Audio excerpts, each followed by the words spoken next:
Hi, everyone, and welcome to week 3. I hope that you all had a great Labor Day weekend and you're ready for the new week. So, this week we're going to study chapter 4. So, it's just one chapter that we're going to cover, and the reason is our midterm exam actually is super close. Let me just check to give you the exact time. Of course, I mentioned everything on my weekly emails. So the midterm actually will be available to you on September 18th, and then you have few days to take the test. The test will be closed on September 21st. So make sure that you watch the video that I recorded for taking exams and proctoring, how basically the proctoring works. It's on my email. I will also try to post it on announcements. So when you log in, you can also again see the link for that video. Okay. So we're keeping it kind of light because I want you guys to have time to kind of review the previous chapter, study chapter 4, because you are going to study 2 chapters next week. And you're going to spend a lot of time studying those chapters because they'll be part of the midterm exam. Okay. And next week, actually, we're going to study our very first macroeconomic topic. We're skipping chapter 5. So next week, we're going to study chapter 6 and 7. And if you look at the notes, I kind of combine these 2 chapters. We're not going to cover everything from chapter 6. And the reason is we're going to cover many of those topics that are kind of introduced to you in chapter 6 in future chapters. So there's no point of just spending time talking about those topics because we will go into more detail of those topics in future chapters. So I'm not covering everything in chapter 6, just to stick basically to my lecture notes. So I said 2 chapters will be for next week, but literally it's just chapter 7 and few topics from chapter 6. So stick to my notes, and if you have time, finish chapter 4 this week and start looking at the notes and read the books for chapter 7. So the very first topic that we're going to discuss in macroeconomics in our class will be GDP, gross domestic product. So again, I want you guys to study this week. If you can, go ahead and look at the notes. Just see what chapter 6 and 7 are about, and then you have more time actually to get ready for the test. All right. So this week is all about chapter 4. It's about market failure. Last week we covered chapter 2 and chapter 3. Please let me know if you have any question. As I mentioned also last week in my video, you will get lots of questions from chapter 3, demand and supply. So make sure that you understood everything, especially the graphs, shifting demand, shifting supply, moving along the demand and supply. I got few emails from you guys asking me question, but if you still have question about the concept, just let me know. I try to explain more. Okay. Or again, just read the book, look at the notes and everything. All right. So this chapter 4, is about market failure. Okay. So basically in chapter 3, we talked about demand, which is coming from the consumer side of the market, and supply, which is coming from the supplier side of the market or the producer side of the market. And then we put them together to define our market equilibrium. At market equilibrium, we had only one price and one quantity. Then we looked at the cases where we're shifting the demand, keeping the supply fixed. We shift the supply, kept the demand fixed. And then we looked at the complex cases where we changed the demand and supply at the same time, which is more realistic. And this is basically what happens in real life in the market, okay, in the competitive market. Because remember, chapter 3 is all about competitive market. Huge market with lots of buyers and lots of sellers. Remember that in competitive market, the buyers and sellers are price takers. It means that one producer, one consumer cannot impact the price. All the consumers and all the producers together, they can change the price in the market. Okay, but individually, they're all price takers. They have to accept the price in the market. So everything was very kind of smooth in chapter 3. Anytime that we had a change in the market, changing demand, changing supply, we were able to find new market equilibrium, price and new equilibrium quantity. So everything was basically very, very smooth. As long as you knew which way you should shift your demand and supply, then you were able to find your new equilibrium and your new equilibrium values, price and quantities, right? In chapter 4, however, we'll see that market is not really as perfect as we saw in chapter 3. There are times that market makes a mistake and fails to produce that equilibrium quantity that we were able to find easily in chapter 3. Sometimes the market fails to produce that Q star, that equilibrium Q. Why? Because demand or supply are not able to deliver what they're supposed to deliver. Demand, if you remember in chapter 3, shows how much the consumers are willing to pay. If the demand doesn't show that, there is a problem with the demand side of the market. We call it demand side market failure. And as a result, the market fails to produce the optimal amount of output. Okay, let me give you an example. So let's say it's 4th of July and you decide to stay at home and watch the fireworks with your friends and family, okay? The question is, how much are you willing to pay to watch the fireworks from your backyard? The answer is 0, nothing. You are not willing to pay anything, right? But according to what we defined in chapter 3, your demand should show how much you're willing to pay, but you're not willing to pay anything. So we have a problem with the demand side of the market. That's probably the easiest example I can come up with the demand side market failure, okay? So if the demand side of the market makes a mistake and doesn't show that willingness to pay, we have market failure. Okay, market failure this time is because of demand. Sometimes we have market failure because of the supply side of the market. So in chapter 3, we learned that supply shows the relationship between price, how much the producers are willing to produce and sell in the market. It shows the cost of production. It shows the production plans of our producers, right? So if the supply fails to show all these things that we define in chapter 3, we have a problem with the supply side of the market. As a result, the supply is sending a wrong signal to the market. So the market is not able to produce the right amount of output, okay? So we have a supply side market failure, okay? A good example for supply side market failure is pollution. So let's say we have a producer that this producer is just the location of the, let's say the factory that this producer has is next to a river, okay? So this producer, instead of finding an appropriate way of dumping his waste, he puts everything into the river. He dumps all the waste into the river, okay? So the people who are living in the neighborhood are the ones who are going to pay the cost. We have water pollution. We have many sick people in the area because of this producer's action. And let's say there's no government to punish this guy.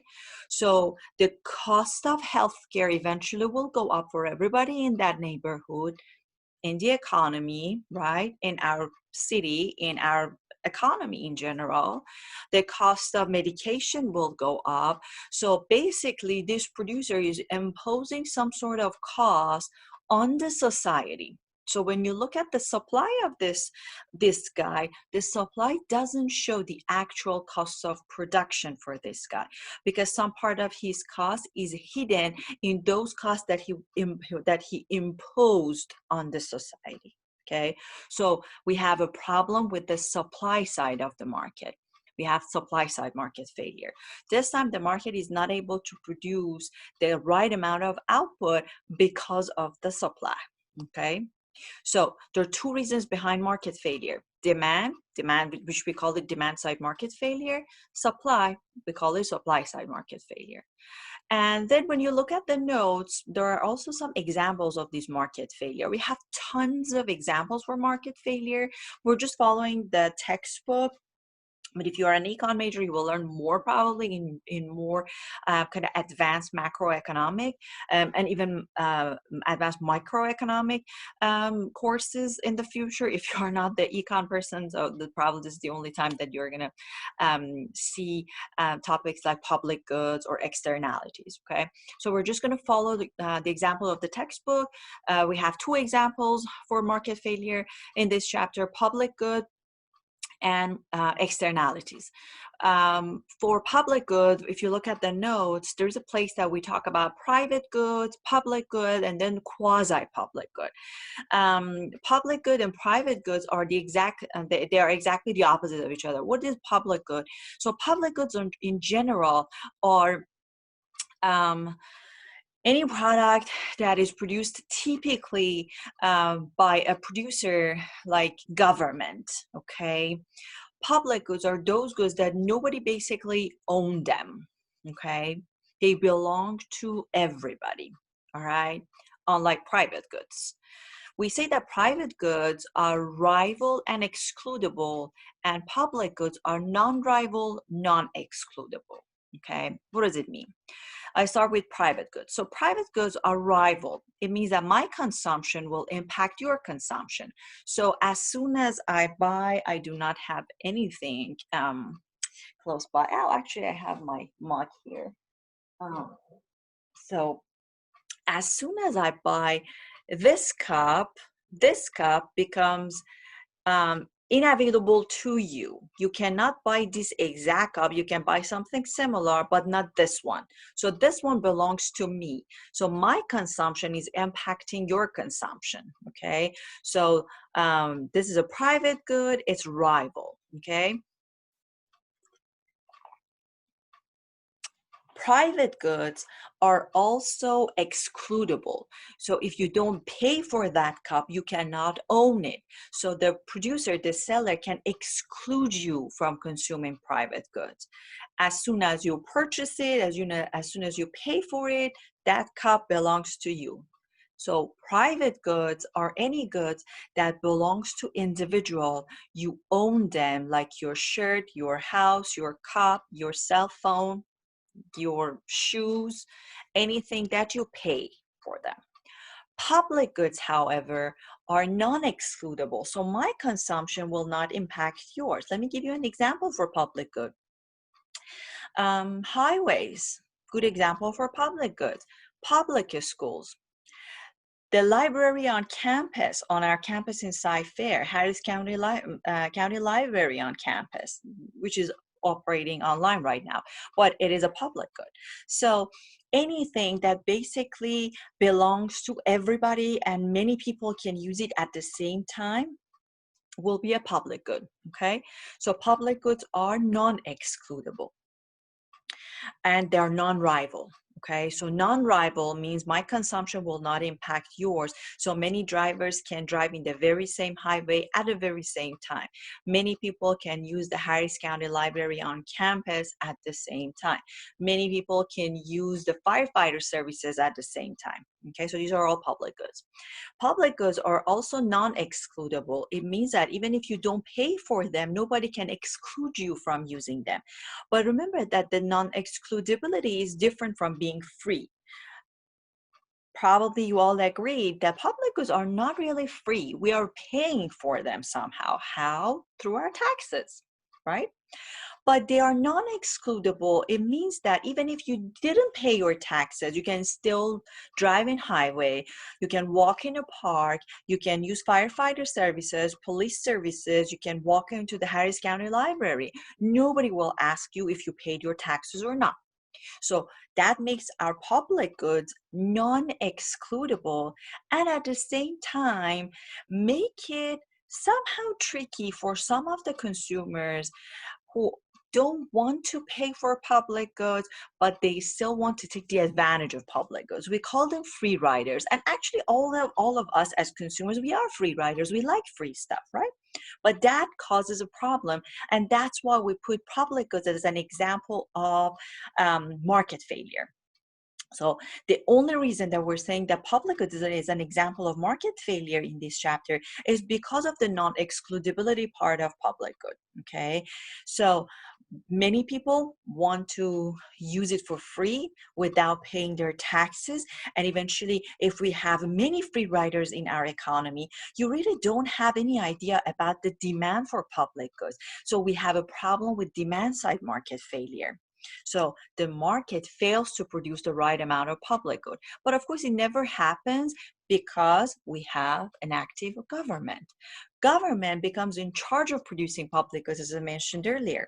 So private sector, remember that the private producers are not really willing to pay much for, to produce much of these public goods because of the demand side market failure that comes with public goods.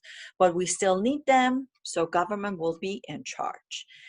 Another example in this chapter is externalities. We have two externalities: negative externalities, positive externalities. So externalities in general are external benefit or external cost that one person, it can be a consumer, it can be a producer, it can be an individual, that one person imposes on others in the society. Okay, so for positive externality, we can look into vaccines or flu shots or education. So when you get your flu shot, and I know it's controversial, it's just an example, you are protecting yourself from getting flu, but at the same time nobody will get flu from you, or the chances that somebody gets flu from you is close to zero, very, very small. So there is this positive externality, this extra benefit that you are passing to others who are in touch with you. That's the positive externality. Negative externality is the additional or extra cost that you impose on others in the society. The great example is the pollution, the water pollution that I gave you at the beginning when I gave you the example of supply side market failure, because positive externalities is an example of demand side market failure, and negative externality is an example of supply side market failure. Okay, so for positive and negative externalities, remember that in positive externality we are producing too little output. Okay, so we have underproduction. Make sure that you look into these two definitions: underproduction, overproduction, in the lecture notes. Okay, and there is a way that we can also show these underproduction, overproduction on the graph, so make sure you also look at the graph. But in this video I'm just emphasizing on examples of market failure and concept of market failure, because they are very important. But definitely make sure that you review those. So I was saying that the positive externality is an example of demand side market failure, and the positive externality creates underproduction. So the market, because of the wrong signal that is getting from the demand side of the market, is not able to produce the right amount of output. In fact, the market produces too little output. So the solution for these positive externality is government intervention in the economy. The government can change the supply side of the market by providing subsidies to the producers. Okay, negative externalities, however, is an example of supply side market failure. Because of the negative externality, the market produces too much output. We call it overproduction. And the way that we can basically cut back this overproduction and move back to the equilibrium is, again, government. So government can impose taxes to producers, to the producer who is polluting the water, polluting the river. So as a result of higher taxes, the supply for this producer actually will go down. Like chapter 3, there will be a leftward shift in supply back to the equilibrium. There won't be any overproduction here. Okay, so I tried to kind of touch base the concepts, important concepts in this chapter. But as I mentioned, make sure that you know what we mean by overproduction, underproduction. It's important to know what we mean by consumer surplus and producer surplus. Remember that consumer surplus is what the consumers can gain from the market. Look at the examples. Producer surplus is how much the producers can gain from the market. Remember, if there is no market failure, consumer surplus and producer surplus are both maximum. Okay, but as soon as we have market failure, as soon as the market fails to produce that optimal amount of output, both consumer surplus and producer surplus will go down. okay? That's what we're concerned with market failure. But remember that the solution to market failure, either public good or externality, is government, having an active government, okay? So don't forget to do the assignments for this week. Of course, I put all the deadlines and everything in my weekly email. So you have, I'm just looking at my notes. So you have homework 3, you have the smart book from this chapter, and you also have discussion 2. They are all due on September 14th. And also remember that you have an exam, midterm exam next week on September 18th. So as I suggested, and I recommend, start reviewing everything from the beginning. Make sure you understood chapter 1 through chapter 3. Study chapter 4 this week. If you have time, start reviewing chapter 6 and chapter 7. Then you are ready when I open up the assignments, and because the lecture notes are already available to you on D2.